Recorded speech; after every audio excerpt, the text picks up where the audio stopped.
Well, now I'd love to introduce Yaron, who can tell you about different things that will affect mind, body, and soul to increase fertility. So, Yaron.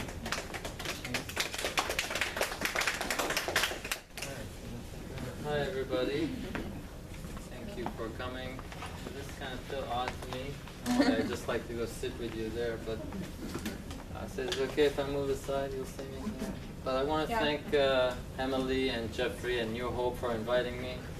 I know Jeffrey for a long time before he had a beard. So I still didn't have hair though. yeah, okay, well, we need to work on that. But what I want to introduce today is what I call Hunyuan medicine, which is basically Chinese medicine, more classically oriented. And the way I want to start introducing it, and I also want to mention before I was sitting here, that I do give talks often, but mostly I lecture to other acupuncturists and practitioners. And when I come here and I assume everybody's a patient, right? Or are there any practitioners here? Everybody's a patient, right? I actually feel very humble because people that really want to learn more and improve and find ways, I find it special, so I'm very happy that you came. Thank you. Is that the end of the lecture? The way I want to introduce Hunyuan medicine, I call it Hunyuan medicine. I'm going to start with a story. The story is of a patient who I actually sent here to New Hope about a month ago. And this patient called me maybe 8-9 months ago, and she said, I know that you're treating infertility, that's normally what I treat in my clinic. It's in Greenwich, Connecticut. But she said, I'm not trying to get pregnant, and I wonder if you can help me. One of my friends, you helped her get pregnant a few years ago, and she's saying good stuff about you. And I have RA, rheumatoid arthritis, which is quite bad. She said, I've been diagnosed 7 years ago, and the doctors changed a few times the drugs, and it's still not working. They want to give me some experimental drugs, but I'm worried about it, and so forth. So in any case, she came to me and I explained to her about Hunyuan, and I said, let's start that. It's very difficult to treat. I don't know if it's going to be successful. Let's give it the best shot, the best I can. But to make a long story short, after 2-3 months, she started feeling much better, and then she went back to her doctor. She went off the drugs. She stopped the drugs about 6-7 months ago. And it's funny, every time she comes to see me every 2 weeks, I give her new herbs.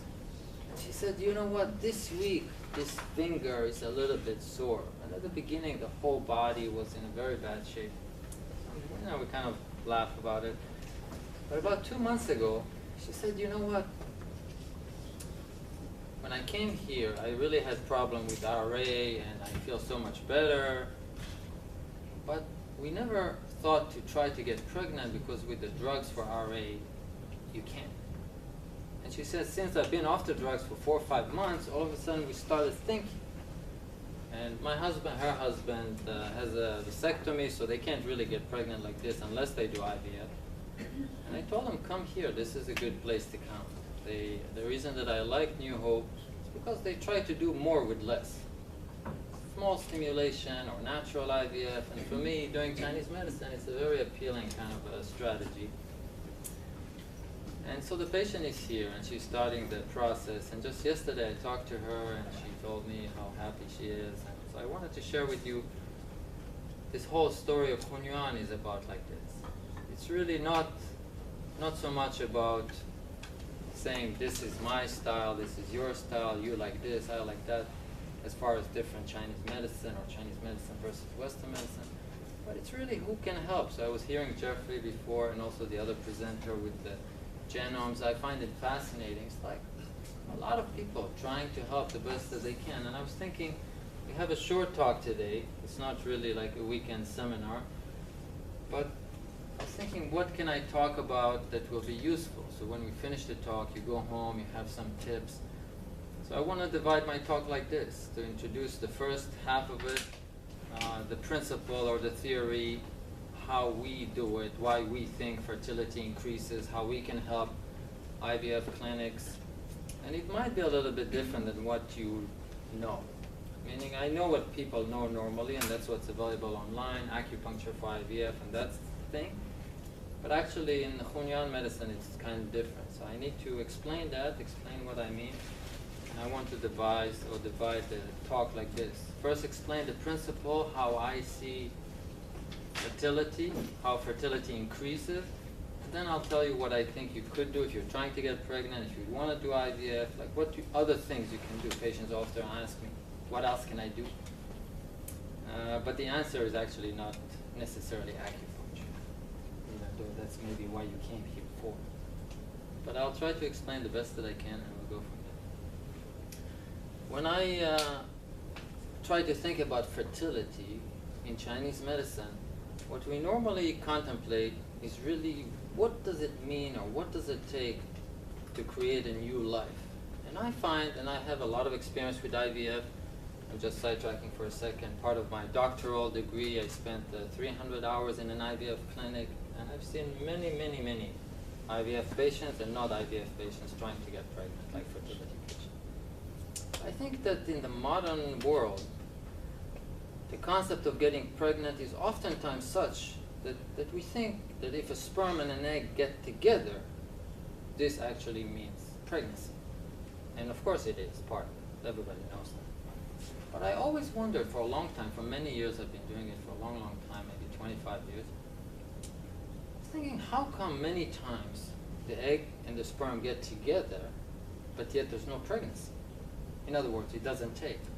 Or the egg quality is not good, or the sperm quality is not good. In other words, what is sperm quality not being good, or egg not being of good quality? And these are actually discussions I have not with patients, but with IVF doctors. I brought you some of the books that I published. One of them had, I'll show you later, I'll give you if you want, you can have a look. One of the doctors who wrote the foreword to it is a very famous IVF doctor from Colorado. And once I had a talk with him, and it was in a jacuzzi in Austin, Texas. Meaning after a seminar we're both presenting and we're having this chat in the jacuzzi. And he was telling me a lot of wonderful stories, and really when we talk about IVF, I'm at awe. Like, it's so amazing, the stuff, the technology, where people go, like we just heard before about the genes.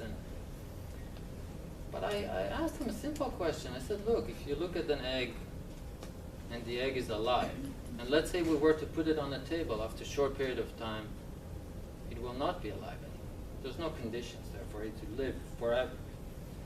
Well, what's the difference? Is it just a physical difference, meaning something blew up there, or the genes or so? Or maybe there's something else. And he was kind of scratching his, not so much a beard, but a little bit like what I have now. I said, you know what? We know 99.9% of the story. Just how to make life, we don't know quite yet. I told him, that's true. But really what I think, at least from Chinese medicine perspective, trying to understand life should be a very significant part, even though maybe the technology is not 100% there yet to find out what is life. But I think that Well, it doesn't matter. All right, so let's pretend we're about 2,000 years ago now, before the iPhone. But really, when I do Chinese medicine, and when I try to help people get more fertile, I'm trying to be useful, meaning what else can I add? Not what can I do the same, but I'm trying to find out what else can I add that will add value, meaning where people can get pregnant and then they can actually get pregnant. And I, over the years, found out many things I want to share with you, some of them, in the next 20, 30 minutes. When I'm thinking about fertility or the creation of a new life, I think there is a physical component to it, like we just talked before, the genes, the eggs, and the sperm. But I think there must be something more than that to it. In other words, if it will be only the sperm and the egg meeting together, I would say that the success rate in IVF needs to be 99%. Because the sperm and the egg always meet together. But nonetheless, many times it works, sometimes it doesn't work. I'm trying to find out what other angles to it could there be. That we can do something that will be useful and will increase the success rate. Will make it more fertility, or the baby is coming out will be even more healthy, or everything is going to be more optimal. That's what I'm hoping for. And again, with the little that I know, I'm trying the best. I think trying to make a medical principle from what does it mean to be alive is something that can help us. And actually in my clinic this proves to be very much so. The patient that I just spoke about before with the RA who now comes here and wants to get pregnant was that kind of a strategy. It's not what kind of drugs do I have better than the other drugs she was taking. It's like what kind of concept do I have which is very different, that if we use it maybe will make a difference. And that's what I told her. I said, I don't know if it's going to work. Nobody is able to heal this. But let's try something else, meaning I'm opening a different space. Let's try something else and see if we can be beneficial here. The way we look at medicine, in Hunyuan medicine, specifically about fertility, but in general about medicine, we think that the physical body is a part of it. Having life is another story that needs to be explored, but not in a religious way, not in the sense, and I don't have anything against religious, but not in the sense of God gave us life kind of a thing, but rather how can we make any sort of medical principle out of it that then will have clinical effect, meaning it will help in the clinic, not just something, some theory, we're kind of talking about stuff, but at the end has no relevance. And the way we do it, in Hunyuan medicine at least, and it's not common for all Chinese medicine, that's why before I mentioned you hope for acupuncture talk, but maybe that's not going to be exactly the talk. We try to contemplate what does it mean for the person to be alive aside from having the physical processes that we all know. If you research about the anatomy, physiology, pathology, all the doctors know it very well. Physically, what does it mean? But we try to think about what else is there, and we try to come up with a principle. What does it mean to be alive? I will talk about it in the next 10 minutes, and then I will reroute it to what does it mean to have more fertility? What does it mean for the egg to have more quality? Because as far as I can tell right now, and I might be wrong, I'm not a scientist, but I might be wrong. Right now, poor egg quality consists of an egg that doesn't work.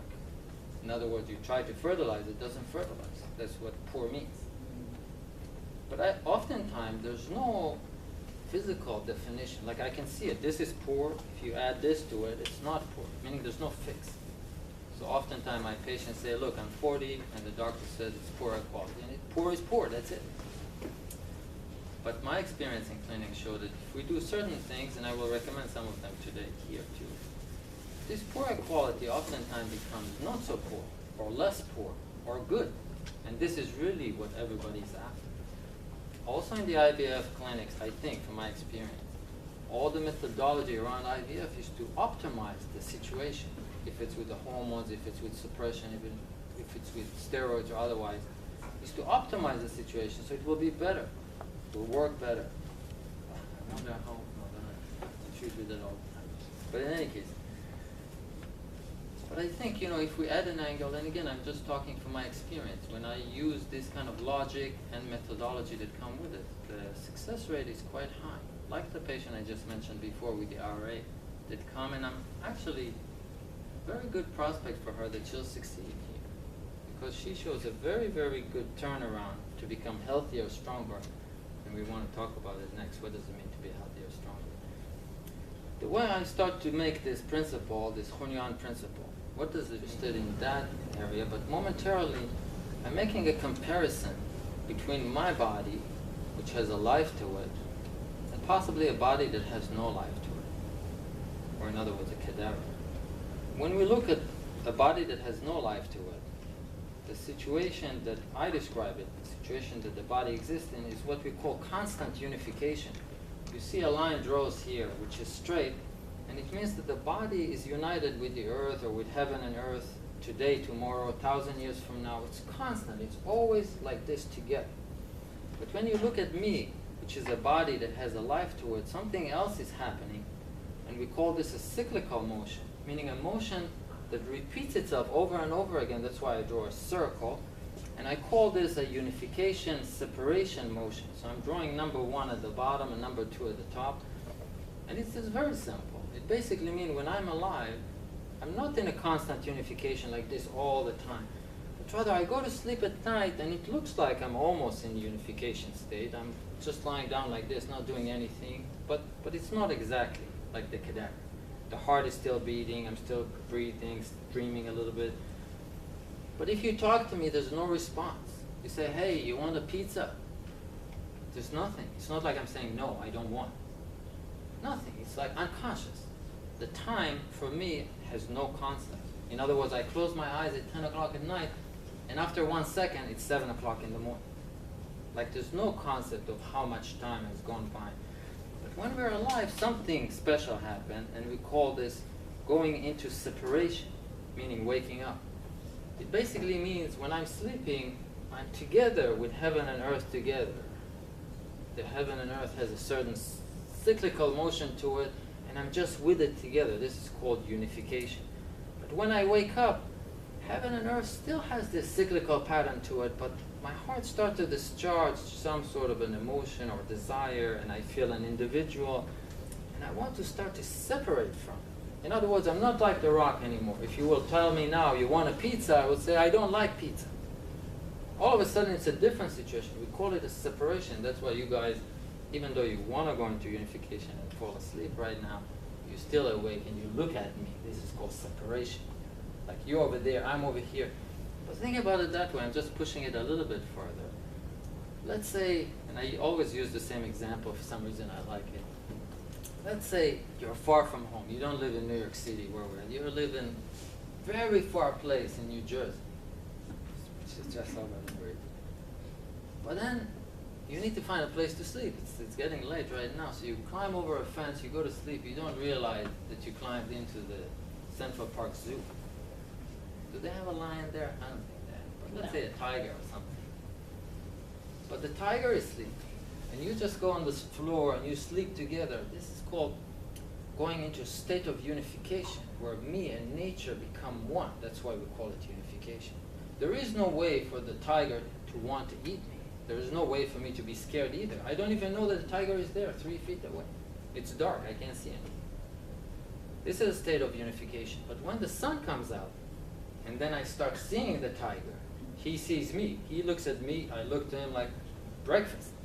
And I look at him, I guess I also feel like breakfast or something. But I get really scared and I start running for my life and he's chasing me. This is called a state of separation. And we actually swing like this all our life. We go to sleep, we wake up, go to sleep, wake up, until the last day where we go into a state of unification. And after that, I don't know what happened. The business of medicine is really to find out when we're alive. What does it mean to be alive? And right now it's just like a general talk, but in a minute I'm going to go into fertility. How is that related to the tiger and the person getting scared? Chinese medicine say, in order to talk about life, now it gets difficult because we're not talking anymore about only physical stuff that we can see and measure. So what do we do when we can't see things anymore?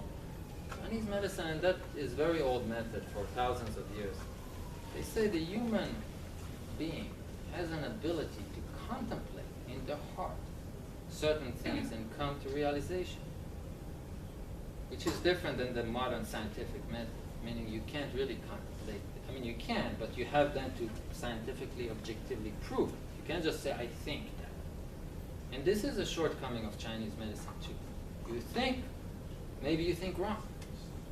And this is the advantage of modern science. It's like, there's no just thinking. Either you prove it or not. But I think, and I'm telling my patients, if we could prove everything scientific, like what does it mean to be alive, really there's no need for Chinese medicine. But, and when I talk to some IVF doctors in the past, I tell them, you know, how about the life in the egg? What's in the life?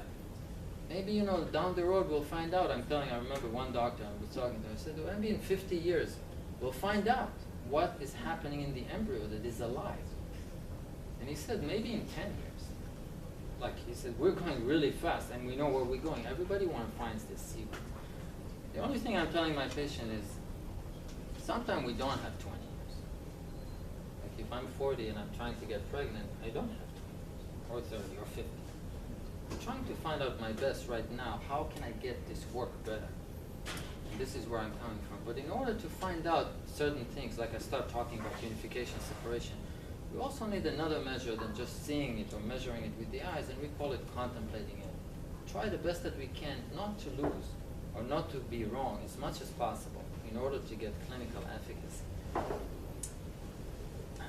when we start talking about unification, separation, the first question then comes to mind. Why are we asleep? Why are we like this, lying dead, almost, not doing anything? The house is going to burn down. I can't run away. Something happened. I can't help anybody. I can't work. I can't make money. I can't do anything. Chinese medicine say the energy, or part of the energy that comes from the body, is actually not generated by the body, but rather is coming from the universe, we say. The reason that we go, and I'm giving you like, this is the end conclusion after a very long lecture. So right now it's a little off, very early. But they said the reason that we go unconscious and we become one with nature is in order to do what we call recharge, which is different than resting. In other words, last night I was exhausted, I can't open my eyes. But I wake up in the morning, like after 1 second of sleeping, I was thinking 1 second, it was 8 hours. And it seems like I was never tired. Like the spirit is back, the energy is back, as if I was never tired. This is absolutely different than resting. In other words, if we lie on the bed, not moving for 8 hours, but not sleep, unconscious, you get up off the bed exhausted. There's no recharging happening, even though we didn't move. So the resting and unification is not exactly the same. But this is the initial definition we put. We go to sleep to do recharging, unification, meaning to bring the energy back, like recharging the batteries. In fact, Chinese medicine say recharging happens throughout the day. Every time when I bring nature into my body, there's recharging happening. In other words, when you take food into your body, which is a very weird thing. Think about it. The apple is not part of your body, and you kind of stick it into your body. And the water and the air. In other words, we use our body to connect to nature, to harvest energy from nature. These are all called recharging activities, and it's very easy to understand. If we stop the food from coming into the body, even if I sleep at night, there's no energy tomorrow. If you stop drinking, stop breathing, after 2 minutes, there's no more energy. It's not like our body produces the energy forever, but rather it has certain energy of its own. For 2-3 minutes I can go on myself, but then I have to connect to nature to take more energy. Not just that I take the energy, I have to convert it to make it mine. So this brings me to another problem. Chinese medicine say, okay, I got it, everybody knows it, it's very simple. You have to drink, to eat, everybody knows it, sleep. But there's something else happening, and this will bring me into fertility in a minute. He said if you look at little kids, and you compare them to very old people, meaning this lifespan, little kids, they all live by the same principle. They have to breathe, to drink, to eat like everybody else. But they can eat 2-3 apples, and yet the next day, they run and jump, and they have a lot of life, abundant. If you look at an older person, much older than us, 80, 90, even if they had many apples and food and bananas and whatever, and they could eat a lot if they had the appetite, there is still very little energy going on. So there is here again another contemplation. What's the scenario here? Why is it? Because before I just pretended to say that life is coming from the food. You eat it, you have more life. According to this equation, we have a little problem. Meaning the older we get, the recharging ability declines.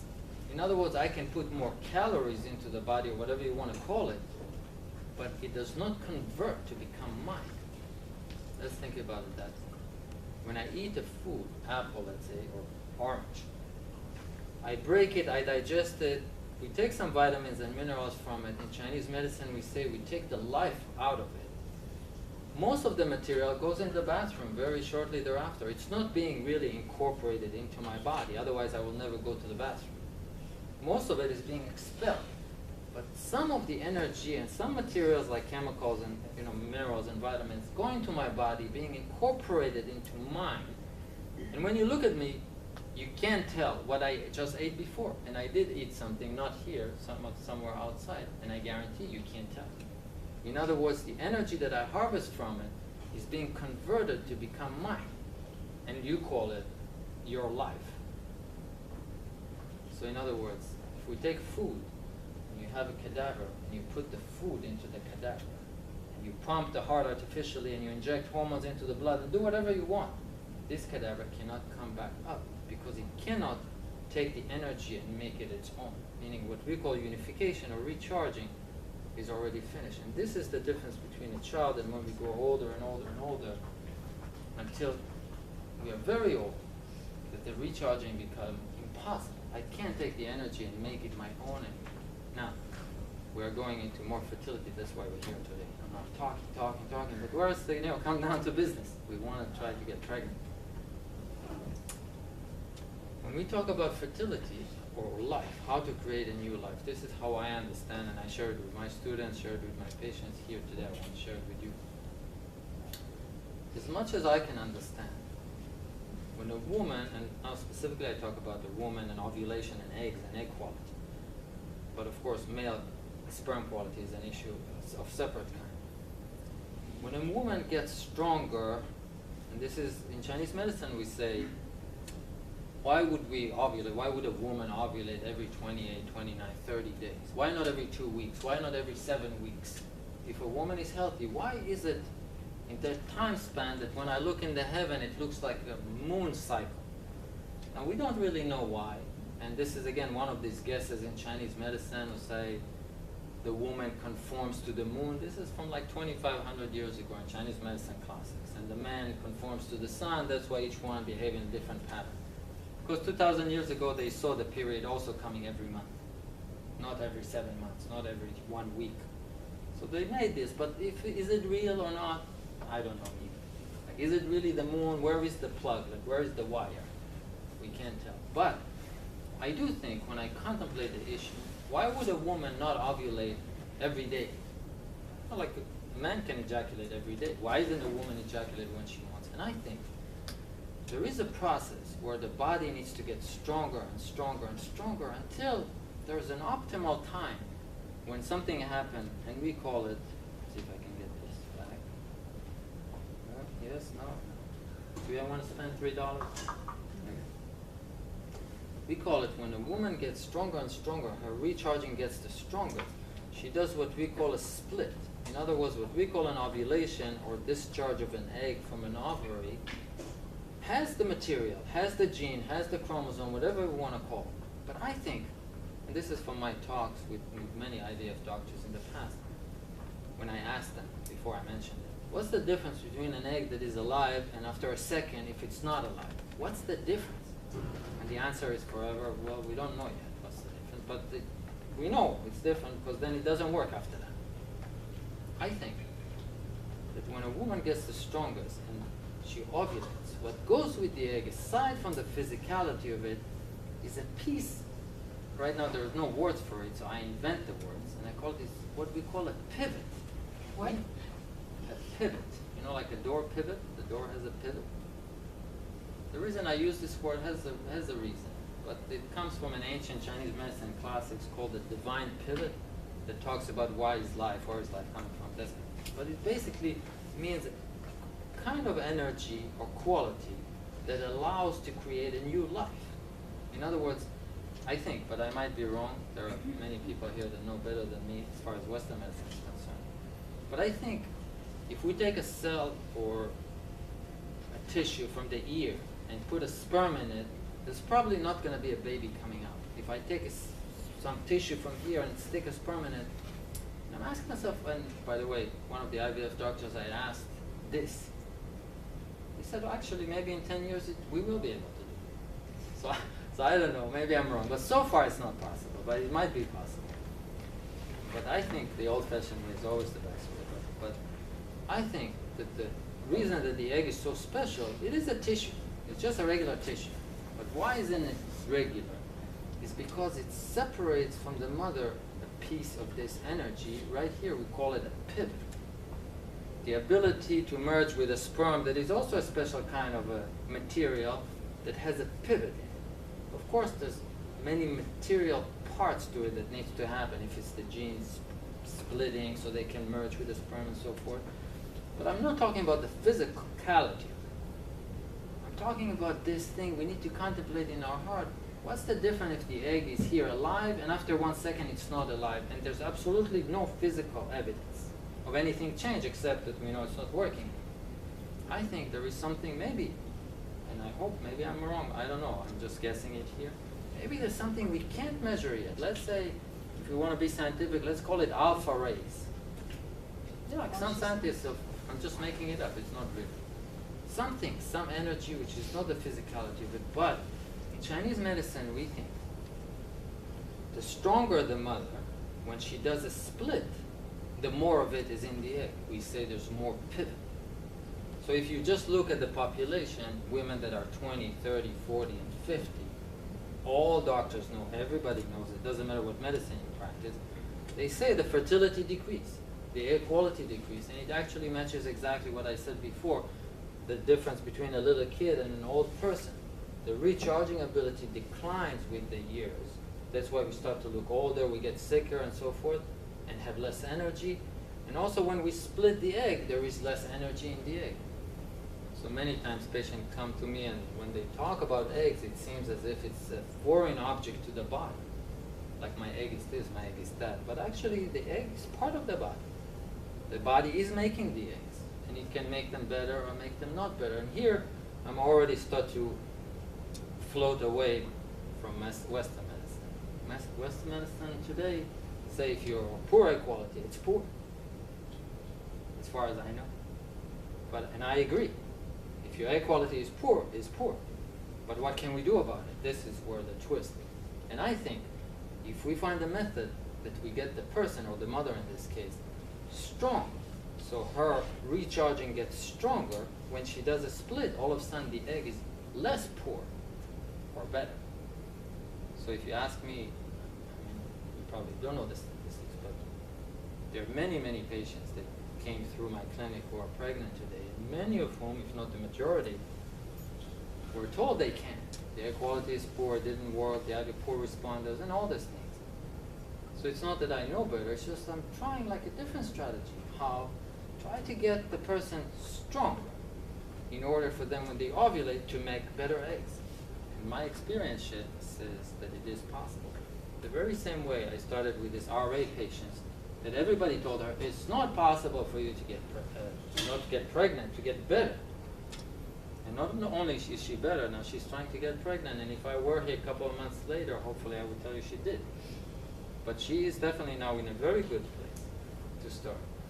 What we're doing in Hunyuan medicine is not really chasing the symptoms. It's not trying to do whatever everybody else think we should do. But rather, we try to find what is the proper measure. The proper measure, at least when it comes to fertility treatment, is to try to get the mother, and if needed the father too, as strong as possible in order to, when she ovulates, to have more pivot in the eggs. This is the strategy from A to Z.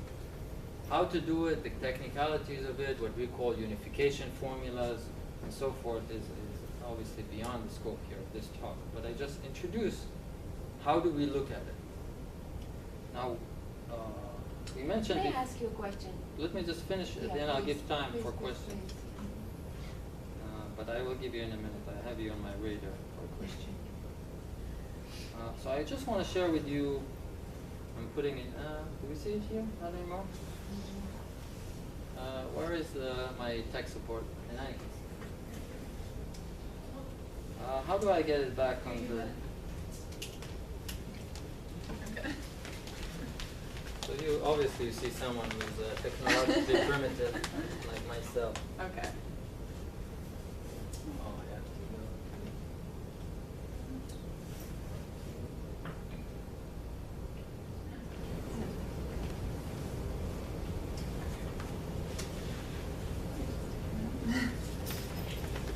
So again, if you were hoping for me to explain about acupuncture, maybe you're not going to get 100% what you're looking for, but I will give you my honest opinion. Last year, I was talking to one of my friend IVF doctors, and he said, look, I looked at the statistics of IVF in the last 10 years, and it actually looks like the success rate is not increasing, despite many technological advancements. And despite acupuncture in the last 5 years is soaring. So he said he's telling me as an acupuncturist, it looks like your acupuncture is not helping too much because it's not increasing the success rate overall. And I told him, actually, you're right. It's not my opinion. You heard it somewhere else, not from me. And I want to explain to you how we look at it as far as acupuncture, herbal treatment, and something else which I didn't mention before. And this will tie me into my recommendation, what you could or should do now. Not just come to me and to have my treatment. Do by yourself things that could help you. When we look at this circle, the unification separation circle, and I'm making a very long story very short. It basically describes the body, the physical body, and its ability to separate and unite. In other words, my body to wake up and start walking to the apple tree, and then get the apple, bring it into my mouth, chew it, take the energy from it, and assimilate it into me. So when we look at the circle, which we call separation and unification, and the recharging ability, where the egg at the end comes from, this involves the entire physicality and the energy that goes in cycles, like unification, separation, recharging, and so forth. When we talk about treatment modalities, as far as Chinese medicine is concerned, not IVF or anything like that, when we use acupuncture needles, it goes at the exterior of the body, and this is what we call a separation instrument. From 2,000 years ago in the very ancient Chinese medicine classics, they say acupuncture is used to address the exterior of the body, whereas herbs that you ingest through the mouth into the body and you assimilate the energy from it helps address the interior. These are very ancient statements that I pondered for a long time. What happened in the last 100 years in the 20th century is a long, long story, and actually last year I released a book about it, which is about 1,000 pages. And I wanted to bring it today, but when I started carrying it, my shoulder almost fell off, and I said, I can't bring this book, it's too heavy. But I want to tell you that as far as acupuncture versus herbs are concerned, the acupuncture is a good treatment to separate the exterior. Therefore, when the body has physical pains, that means that it slows down. When you stimulate it, that's why all the pains go away, and everybody knows that acupuncture works. It's not even a question if it's working. Everybody knows, including Western doctors today. The only question is why and how. Each one tried to argue it in a different way. When it comes to fertility and increasing the recharging ability, acupuncture is actually in a far place from it. It helps it a little bit just by you, if you're a patient, lying on the table for 40 minutes, falling asleep. The sleeping is a unification action. But I believe, and this is with all honesty I say, if I could go into this tranquil state in the middle of the day, stop working for an hour, take a break, have nature, go to Central Park, the unification reach there is also good, and it actually doesn't cost you anything when you do that. But today there's a lot of studies, and I'm not in a position to refute any studies and so forth. However, my experience showed that when you do a herbal treatment of a unification style, the recharging ability could increase significantly, not a little bit.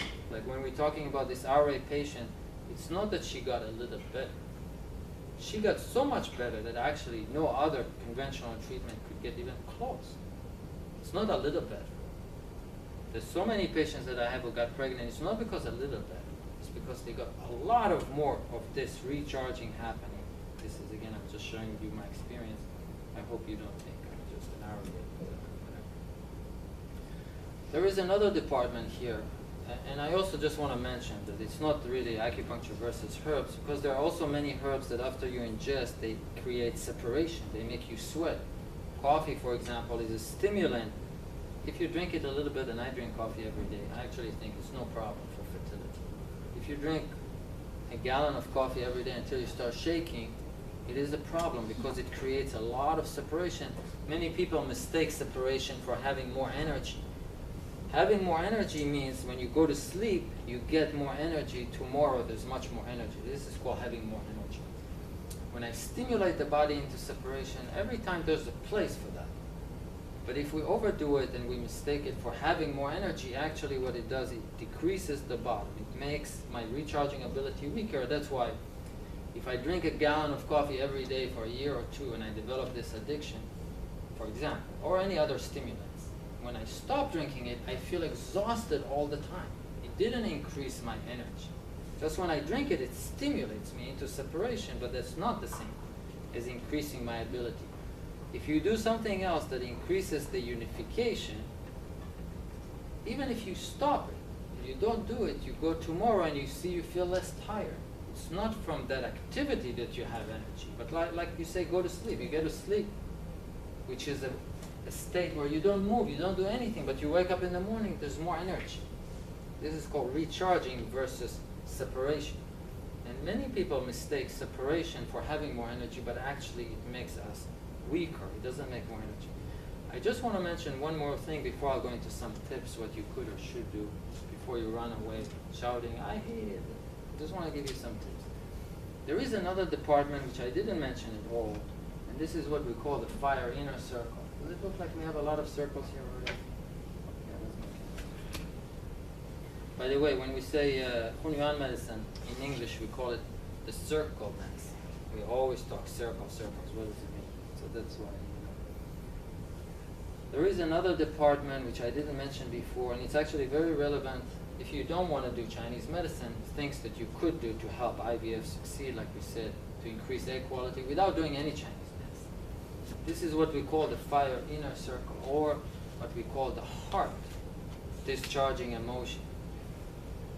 In modern time, we oftentimes don't give it a lot of importance. We know it's not good to be stressed. If you're very stressed, you get stomach ulcer.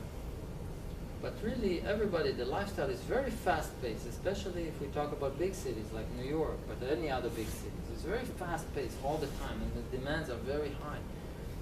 What this does is what we call inner separation of the heart, of the emotion. And it's a very, very big topic, which I'm shrinking into a few sentences, but I'm pointing out that when the heart separates a lot, meaning the emotion runs a lot, and oftentimes it's not because of us, meaning the situation comes to us.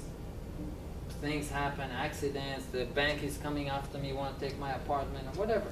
It's not like I'm doing it, it's coming to me. When the heart starts to separate a lot, this emotional taxation actually hits right at the unification place. And it has a very significant impact on the egg quality. I don't know if you ever heard of it, but in my clinic I had it several times. Where a patient either gave up or went on vacation to Japan or something, they come back pregnant. I think it's not a coincidence that all of a sudden either the mind stopped being stressed or physically I'm somewhere else and I don't have the bills and the regular stress and I start to, I don't want to use the word relax, because I know that oftentimes doctors tell the patient, you just need to relax, and then all the patients get more stressed out. Like it does the opposite. But it's not relax. It means the heart starts to go into a state where it discharges smaller quantities, meaning the energy that it separates is smaller and smaller. This directly has an impact on the egg quality. The whole mechanism behind it is very big, and I'm not sure that you want to sit here until midnight to hear it. But there is information about it. You can find out online for free, all kind of lectures and things, not things that you have to buy or pay for. But this is something that we can think about when we want to get the egg quality better without taking any herbs or doing any needles or anything like that. The few tips that I recommend to you if you're trying to get pregnant, and this is the more practical side of the lecture. You need first to contemplate this issue of unification, as I explained today, and try to find other information. And then need to try to increase unification as much as possible in the following way. This, and I'm saying something which I didn't mention before, this separation and unification is not a standalone object of the body, but rather it talks about my body's ability to harmonize with nature's cycle. In simple words, if at 9 o'clock, like it's going to be soon, it's getting dark and nature goes into unification mode, if I conform to it, this is called being on time. If I think that I'm the boss of myself and now I just finished working, so now it's the time to go to the gym, and after that we go to the party and come back at 3 o'clock in the morning, this means that my body starts to desynchronize when it's time of unification. So we have a lady in the back who's already doing unification, which is good. I'm happy. I wish I could do some unification. But the first tip that I give is that we need to conform. In order to have very easy, much more recharging activity, we need to conform to what happens in nature in the sense of unification and separation. And that simply means when I wake up in the morning, that's the time to exercise. When I go in the evening and it's getting quiet, even if I had a very busy day, that's the time to either do qigong or sit in some meditation, do things that calm me down, and try to go to sleep in a normal hour and not after midnight or 2 o'clock. especially if you try to get pregnant around this time. I'm not saying for the rest of the life. If you want to go party next year after you deliver the baby, fine. But right now, people ask me, what could I do? Everybody knows, eat healthy, eat organic, this kind of thing, which has some impact, but it's very minimal, the eating healthy side. It's good, it's not that it's bad. But if you can get your heart, and it is very difficult, to start to have smaller movement in whatever you do. You want to study Buddhism, you go do meditation, you go do yoga, you go do whatever these things, whatever your style is. If you can start getting the heart to be less and less separating and more happy or in agreement with the situation, what we call accepting it and so forth, this buys you a lot of recharging points in the egg. This increases, without any medication, increases the egg quality few percent. Without doing anything, just adjusting in my mind what I need to do. Physically, do the quieter things in the evening before you go to sleep. The separation in the morning is very important, meaning doing exercise in the morning. It's not to lose weight, it's not for calories. But rather, if you in the morning don't exercise, busy, I just have to start go, things like that. In order for the body to separate, it needs to withdraw more from the body. So if you don't exercise, the body needs more of your own energy to separate. So when you start doing this kind of thing, doesn't matter if you want to do Roomba dancing or whatever. In the morning, the action that you take helps the body go into separation. It requires less of the recharging at the bottom to do it. So it's not that exercise is bad, but exercising in the wrong time is bad. Likewise, if you do, and many of us do, again, I'm not blaming anyone because I'm to blame like everybody else. In our lifestyle today, everybody does a huge amount of separation. Working all day, we have tasks, we need to work. After work, I have to write books until midnight, and I'm guilty like everybody. Like if you need to shoot someone, I need to be the first one to be shot.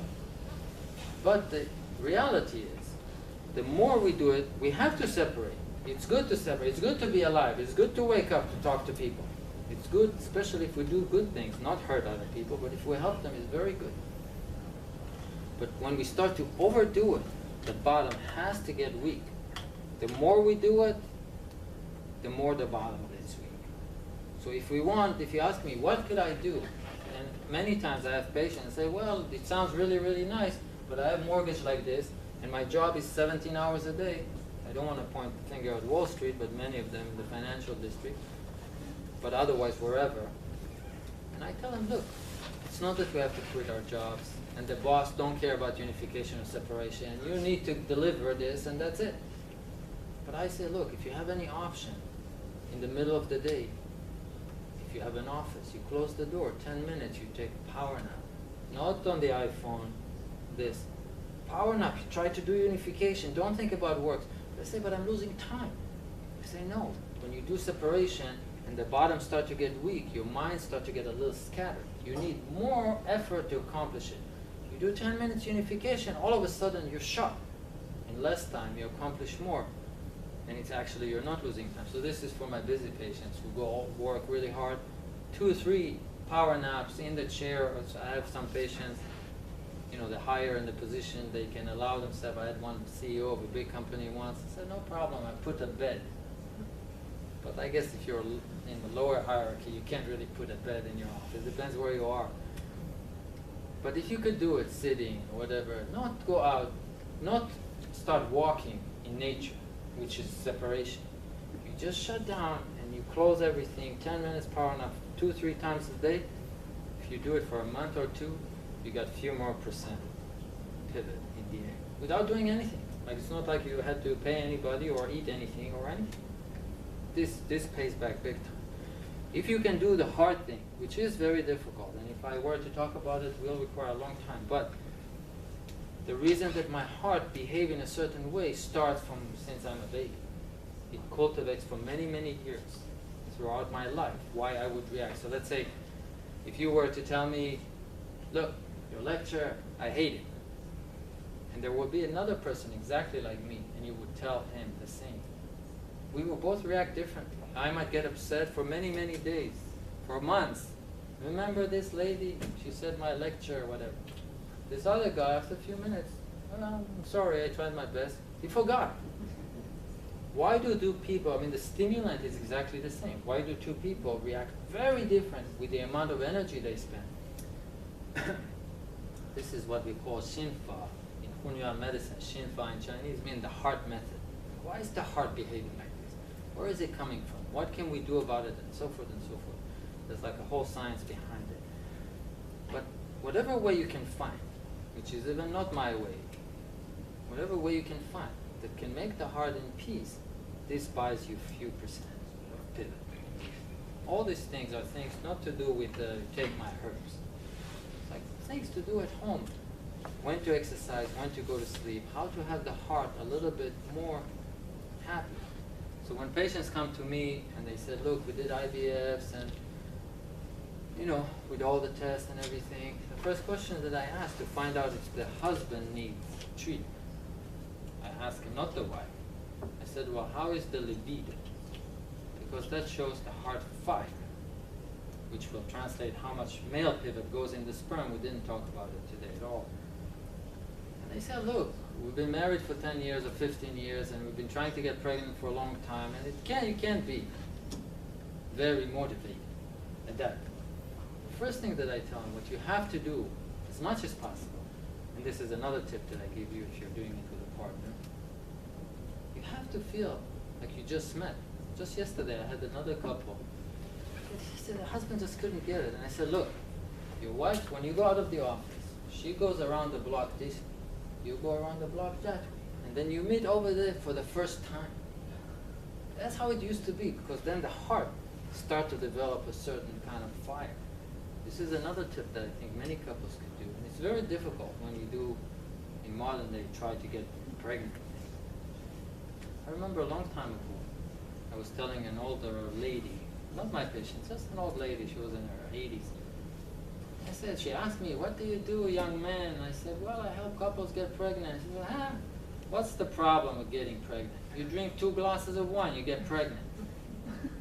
And it sounds silly, but what she means is, you know, you just find the animal thing, and the husband and wife or partners are just finding the animalistic energy. So actually I find it to be very scientific, meaning it's not the glasses of wine, but rather you find this rekindling. In Hunyuan medicine, this all belongs, help. You get the idea, it's a circle. And this is the middle of the circle. Right? The middle of the circle. This is where... You need a back. Sure, if you could. This is where the energy of the heart is actually directly related to the unification. Remember before I just mentioned for a second when we started, this very long, boring talk about life and things. And I said when we go to sleep, time disappears. I close my eyes at 10 o'clock at night, and after a second it's 7 o'clock in the morning. What this means is that the heart separation is going back, it retracts, until I can't recognize you anymore. You talk to me, I don't answer. If I'm sleeping, you talk to me as if you're talking to the wall behind me. This is not because my body is not moving. This is because my heart starts to move less and less. This is why we do recharge. Meaning I wake up in the morning, the recharging happens. Remember I told you, if you lie down for 8 hours at night, but your heart is still moving, meaning the thoughts and thinking, there's absolute exhaustion in the morning. Energy of recharging is at the center of it. We call Hunyuan medicine, medicine of the center. Aside from circle medicine, we call it medicine of the center. It means where does the energy really start from? It starts from a very ancient, this idea starts from very ancient classics. It's called the doctrine of the center from about 2,500 years ago. It's one of the Confucian classics, if you ever heard of Confucius. And he's talking, he has something like this. He said when the emotions did not discharge yet, it's called center. When the emotions have discharged and are regulated by the center, this is called harmony. And harmony, obviously, everybody knows it's really good. And he didn't say it, but he meant it. That if the emotions discharge and they're not regulated by the center, then this is disharmony. That's when we get sick. That's when we get weak. In Chinese medicine, for the last 1,000 years, there were many cases where people said all diseases start from the heart. Thinking, what are they talking about? you're eating stuff, you get diarrhea. How is it all starting from the heart? But actually what they mean, the center of life, where we start living, is actually where the heart is start having the ability to separate. That's why everyone, when we go to get pregnant, go to the ultrasound, the only thing everybody's looking for is if the heart is beating. Not if there are legs, if there's stomach running. It's the heart beating. It's like this is where the story starts. Now these are, again, I'm wrapping it up really fast. I want to give you time for questions before this nice lady is throwing something at you. You get the first question. But just summarizing up the things that we spoke about today, I think in order to get more fertility, the person needs to get healthier. The concept of health is not necessarily only not have pains and aches, but it really means having more recharging ability. In plain English, it means if I eat an apple and I get 1 ounce of energy out of it, versus if I eat the same apple and I get 2 ounces of energy from it, this is called being healthier. This is the difference between a little kid and an 8-year-old person. They eat the same apples. It's not there's more calories in one apple than the other. It's just that they use less to get more out of it. If we can recover this ability in any person, it's good for any disease, like the RA case that I mentioned at the beginning. But for fertility, it's especially critical because this is where the story starts. It does has a physical aspect to it, sperm and egg, chromosomes and everything, genes. But I think if we can get the body to be healthy, which means have more recharging, when split happens, there's more pivot, this is more fertility. So far, there are many, many babies born in that fashion. So the reason that I came here today, first of all, I'm very honored to be invited and to speak in front of you. But I like this claim very much because they said, look, maybe we can use less stimulation and make it happen. This is 100% Chinese medicine logic. And that's why I like it very much. I like the help that they do. And that's why I sent them my patient. She needs help, and they can help. And they said, look, let's try with less to get more. Great. So in any case, this is my talk today. If there's time for questions, as many questions as you want. I'm here until tomorrow morning. When I see you start running away, that's I know it's my time to leave. But any question? Let's start with your question. So, according to quite a few traditional doctors, there's no relation to the overall health of a woman and the health of her eggs, including her mental health. So, and I have also noticed it personally. Like I have girlfriends who are like extremely healthy and like have no stress, whatever, and they can't get pregnant. So do you like, and your method is actually combining acupuncture with herbs and something like meditation and overall. Meditation, but what we call Shinfa. Right. Method how to work the heart. Yeah, these are the 3 aspects. Yeah. So I was going to ask you, do you agree with what they say or you disagree? I agree and I don't agree. And I'll explain you why. If your concept of health is the absence of pains and aches, this actually is not beneficial for fertility. This is for us, let's see if I'm lucky to get this going. Yeah. Let me show you.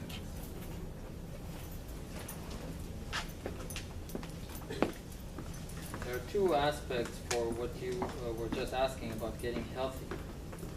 One is that the body is on time, which means there's no pains and aches. If this part is on time, that part is on time, there's no pains and aches. The other part is how strong is my recharging? In other words, how much more life do I have? It's actually a different question. So if my definition of health is having no pains and aches, getting that fixed actually makes no difference with fertility. But if our concept of health is you need to get more life in you, so you live more years, this actually is very beneficial for fertility and changes infertility. So again, the reason I said I agree and don't agree, it depends what concept do we use for health. What is health? So this Thank is, you. You say a quick 10 minutes nap. Do you literally mean nap like sleeping or nap just rest even though you're awake? either or, but it's better if you don't sleep because then your boss is coming, checking on you, and you didn't wake up. But it really means that the heart, the center, is being very calm. This is what it means. In other words, you're sitting, you can be awake, but you stop busying with work, with things. I'm worried about this and that. This is really what I'm talking about. So physically, it's easiest if you just close your eyes and try to kind of go to sleep, but not really sleep. But if you can do that kind of meditation with your eyes open, but the heart is stop worrying, this is the objective. It's really to stop the inner circle from separating. But another thing is that, I mean, we all understand the concept of kind of like, feel calm and stuff, but what trying to have good quality sleep, but the certain things is kind of like, I don't feel like I'm really in control. Like, for example, like I feel like I have dreams every night, so it's I can't really just tell myself like don't have dreams, you know, like Right. so make me feel like maybe I wasn't really being rested. Well, I mean, this is true. This is part of the problem. When you get to this inner circle, the emotions, if I have dreams, if I have nightmares, insomnia, if I'm very anxious all the time, it is literally not within immediate reach because it has been culminated for many, many years since I was a child, and let's say I'm now 40. It's not like all of a sudden I'm going to think. Remember, I gave two examples of two me. One is very anxious for a long, long time from a comment. The other one is not. It's not like that this guy can say, you know what, take it easy. Stop taking too hard. I mean, you can intellectualize it. It's not working. That's why we developed, I mean, we didn't really develop, but adopted from old Chinese methods, what we call the Shin Fa heart method, how to practice it every day. We call it heart sorting practice. You practice it every day, you start seeing what we call the heart dichotomy, like the discharge of emotion getting smaller and smaller and smaller. So you need a practical method to practice it, then it starts getting better, better with the time. It's not like I say, you know what, stop getting upset. This is what the doctors want. Don't get the, you know, what's the word, don't get anxious. But everybody gets more anxious. You have to have a practical method how to practice it. You know. But I'm happy, you know, to stay as long as you have questions. Otherwise, everyone needs to send me a picture of a baby at the end of the year. But I can tell you, you know, there are many, many cases, many of them. I have a patient from Florida who's now 12 weeks pregnant, and she couldn't get pregnant, and you know, you do this, there's a lot of results. Where can your books be found? You can, everywhere. No, really. You can go online. These fertility books you can find on Amazon. You can find them on my website. How do you know if you, I mean, there's so many practitioners out there, if you're getting the right herbs?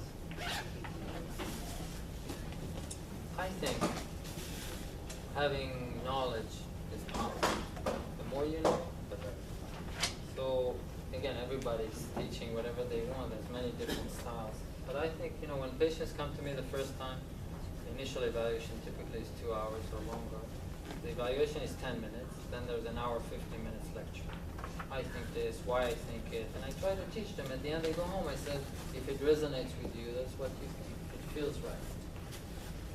Normally, patients say, well, no one ever told me that. Everybody just say, come, let's stick needles. Come take these herbs. But you know, you need to try to explain your logic as much as possible. See if it has merit, if it resonates with you. But there are many good practitioners. Some practitioners are less. And you need to, you know, do the best research you can to find someone that you resonate with. It's a hard question because what you're asking me is, how do you know that you're good? How do you know you don't suck? Yeah, you never, That's the question. yeah. But I say, but I think, people then also the herbs and what's in them and all that.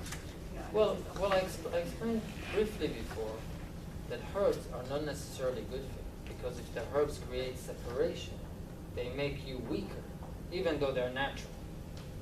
It's not that spin. Many people say, I like organic, I like herbs, it sounds natural, from nature.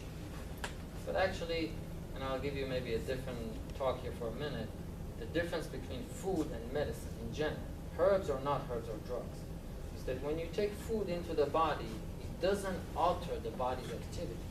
So you eat rice, fine. But if you take herbs, which means they are kind of have medicinal properties, the body starts to alter its speed. So you start feeling hot, cold, having diarrhea, whatever. This is called altering the speed. If you alter it in the wrong way, any medicine is what we call toxic. It doesn't matter if it's goji berries. And I tell you a story. One time I saw a guy in Canada. He just flew from Abu Dhabi and was eating mini carrots for 20 hours on the plane. And he looked like a carrot. In other words, he took carrot and he ate so many of them so he couldn't metabolize the beta-carotene, whatever. Regular food start to impact him because of the dose. But it's just food, just carrots. But he's not looking regular. It looks carrot. It looks all orange. But likewise, when you start talking about herbs and any drugs that you do, if the drugs, if you take, doesn't matter if it's FSH, if it's Gonalef, whatever it is, if it would not do anything in the body, be benign, it's not the drug, it's not medicine. The same is with the herbs. Now, it's only a question, what kind of principle do you have? If your principle is on number 2, like the body, I just want the pains to go away. This is the principle of the medicine. You have herbs to do that. But if you contemplate into this recharging, and if it resonates with you, doing the separation herbs, you start realizing that they are not doing so good, even though initially they look good. This is a short answer to a very complicated question. So if you ask me personally, how do you reflect on myself? Do you know better or do you know good? Again, I'm trying my best to research, to learn. That's the only thing anybody can do. Doesn't matter if it's IVF. You try the best you can. That's right. How do you know? It's a very difficult question. Really, everybody says they're the best. Everybody wants to make business. Everybody wants to sell something. So it's hard. But you need the more research you do, the easier it gets. In other words, when patients come to see me and I talk to them for 2 hours, they cannot go to another practitioner, they give them a little fluff and be convinced. All of a sudden, this explanation they get is very benign. Doesn't mean anything.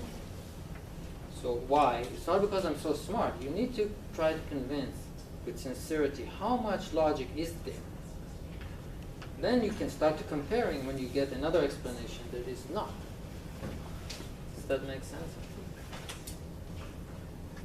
I guess it's also similar in Western medicine too, because you have a lot of experiences with Western doctors who can't really understand the pain in which you have gone through, and so trying all these procedures is actually making you more worse in some ways, or develop more conditions. Yeah, absolutely. And that's also including this clinic here, which I think is excellent. They have a philosophy. They have a style of doing things which many other doctors don't agree. I personally agree with. But this is not, everyone has philosophy, and their success rate is actually really good, and they do more with less, which is very benevolent. It's not do more with more. They do more with less, and this is very excellent. So, but again, even within Western medicine, different opinions, different approaches. You sure know. Yes, it's just because, like, sometimes you have to do so many cycles. It's not just one, so the body kind of like, Well, I think I don't know. I think you're right. I recommend to people not to rush.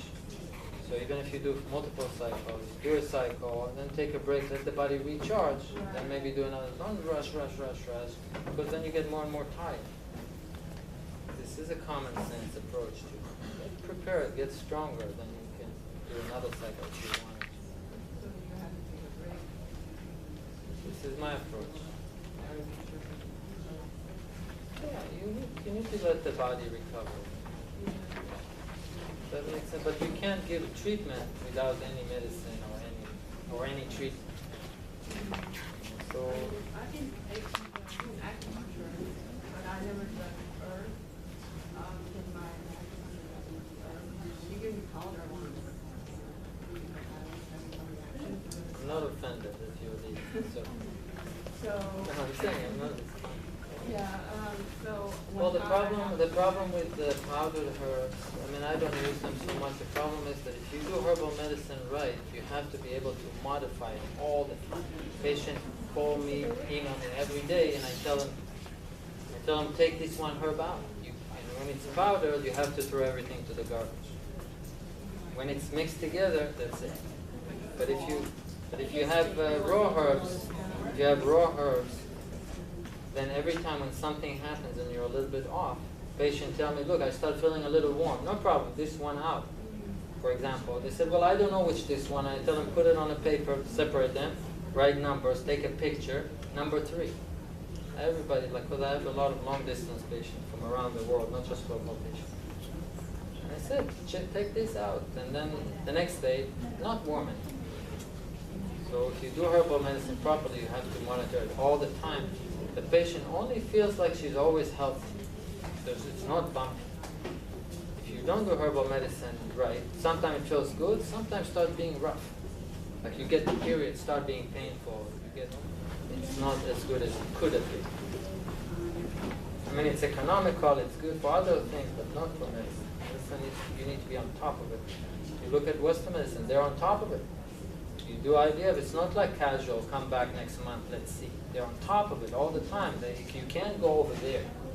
They know what they're doing, they monitor it. Chinese medicine needs to be like this too. It's not normally, but it should. Otherwise, don't just take any. Yeah. Don't take, if you just take stuff from the internet, they say this is good, wheatgrass is good. Oftentimes these herbs are separation herbs. They give some kick of energy, but actually they make the bottle weaker. They make you less fertile, even though it feels like something. Sometimes, like a herb can get like chemical. Yeah, I mean, this is a completely different story, meaning the herb quality, this has to be 100% pure. But I'm saying even if the herbs are pure, they can be bad. So if they are not pure, like in Chinatown, you can't touch these herbs. The stuff that you buy there in the bags like this you can't touch. This I'm never going to give to my family. You have to have your own sort. I mean, the herbs have to be organic. They have to be tested. The herbs that I get, every batch goes to Germany for a laboratory. They make 250 different kinds of tests for any kind of heavy metal or pesticide of any sort. And obviously you have to pay for that premium too. But this is the minimum. But then you can also do the wrong herbs, even if they're great. Meaning if you do the wrong herbs, even if they're pure without chemicals, it's still bad. So the herbal shop in Chinatown, say, the one that you go, not powder or anything, but the one you go and then say, I got this prescription from my Chinese doctor, and then they get like how many grams of this and that. Those are not good as well. Those herbs. It's not that they're not good. It's just their quality is uncontrolled, and oftentimes they are tainted. I mean, it's not the shopkeeper. They come from China somewhere. It's not the guy in the shop made them. He get them. Went through many people. He doesn't know where it's coming from. But these herbs, it's very, very, especially if you use medicine that is potent. In other words, if you use herbs and there's 1 gram this, 1 gram that, even if you have something tainted, it's just a little poison. But if you start doing herbs the way you should, like in unification formula, 20 gram this, 30 gram this, 40 gram this, in one batch, and they're tainted, then the impact is really bad. So when my student asked me recently, he said that one patient moved to China, she wants to start getting herbs there. If I can still monitor her, I said, hands off. As soon as they start taking these kind of herbs, we can. Because sometimes, even not for medical purpose, but just like cooking, we will use certain herbs like the goji berries or something. So, like those are kind of, we wouldn't know. Well, you need to see, if you go to Whole Foods and you get organic goji berries, it's a very excessive price, but at least it's organic. You go to Chinatown, 1/10 of the price, the same goji berries, but I wouldn't eat it. So, but again, Whole Foods is a different strategy. They sell a little bit like snacks. But if you get good herbs, they are quite expensive. I mean, it takes a lot to get good herbs. It's not just. I have one more question. Sure, go ahead. My sister told me like, maybe I guess if we decided to kind of do like this sort of other alternative like acupuncture or whatever, in addition or in tandem with the IVF, the Western medicine IVF process. Should we inform the doctor? Because my sister was mentioned something like maybe the medication from different side, they might have conflict or.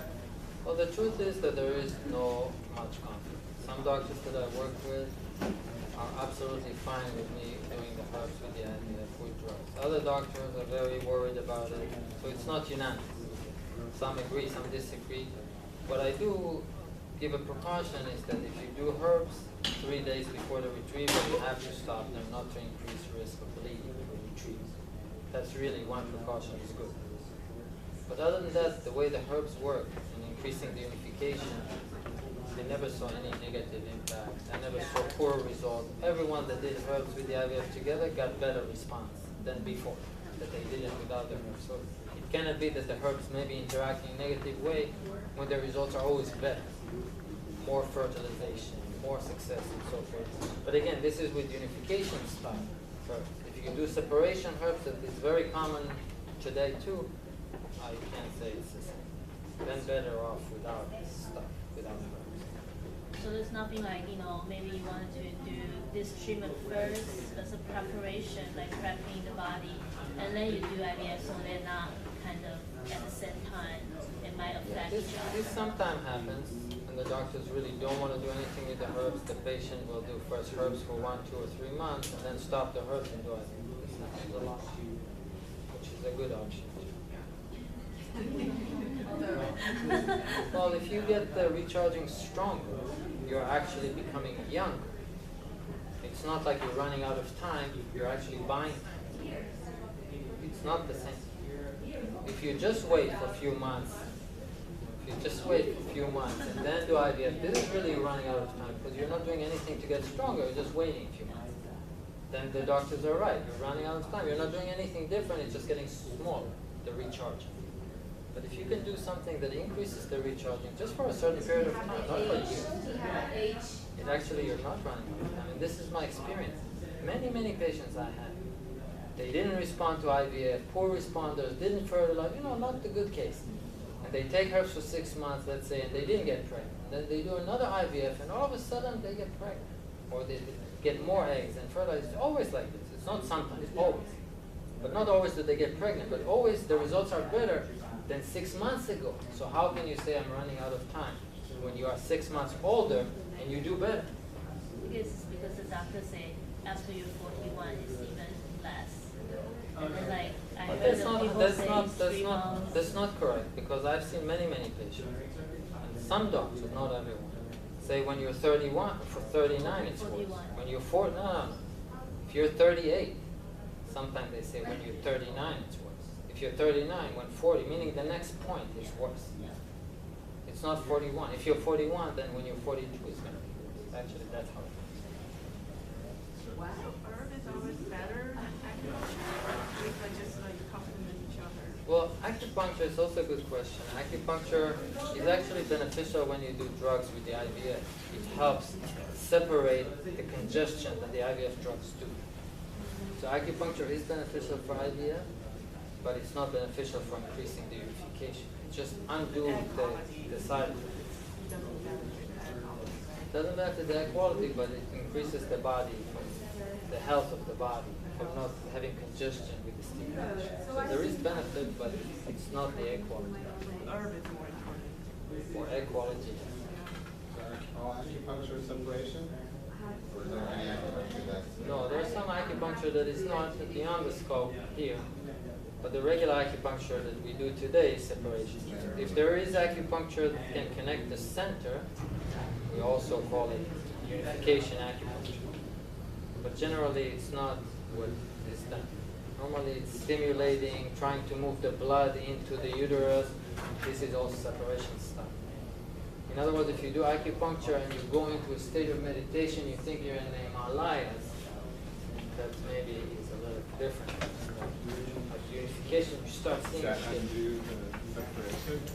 Yeah, no, then there is a way in acupuncture to get unification. But it's, the reason I put it that way, it's not commonly done. Commonly is get the blood going, get the thing going, and that's not 100% the eye quality, the right measure. That's more condition to the blood as well, right? Yeah, this is if you have shoulder pain, neck pain, you want to move it, and then you start feeling it's not hurting you, then it's good for that. But if you want to get the air quality, it's on the other side of the circle. It's not that far. You need the proper measure. All right. How about you go to sleep?